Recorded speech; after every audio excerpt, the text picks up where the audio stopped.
আসসালামু আলাইকুম। মাইশা কনস্ট্রাকশন থেকে বলছি। এটা টোটালি থ্রিপ্লেক্স হবে, কিন্তু সিঁড়িটা হবে রাউন্ড সিঁড়ির 2D মানে 2 ডাইমেনশন এবং 3 ডাইমেনশন করি। ব্যাপারটা আসলে খুবই সহজ।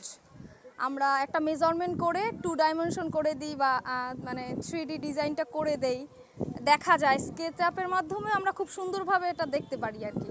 আর 2 ডাইমেনশন করাটা তো খুবই সোজা আর কি, কিন্তু আসলে রাউন্ড সিঁড়ির শাটারিংটা আসলে বেশ জটিল।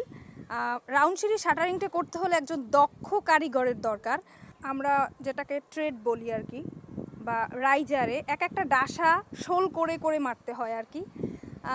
একজন দক্ষ কারিগর না হলে রাউন্ড সিঁড়িটা আসলে মেজারমেন্ট করে শাটারিংটা করাটা বেশ জটিল।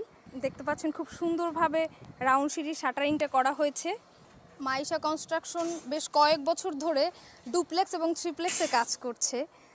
রাউন্ড সিঁড়ির কাজটা করে আসতেছে। যেহেতু ডুপ্লেক্স থ্রিপ্লেক্সে রাউন্ড সিঁড়ির একটা ব্যাপার, যারাই ডুপ্লেক্স বা থ্রিপ্লেক্স করতে থাকে তারা রাউন্ড সিঁড়িটা খুব পছন্দ করে আর কি, প্রেফার করে। যদি পছন্দের বিষয়টা হয় তাহলে অবশ্যই মাইশা কনস্ট্রাকশনের সাথে যোগাযোগ করবেন। ধন্যবাদ।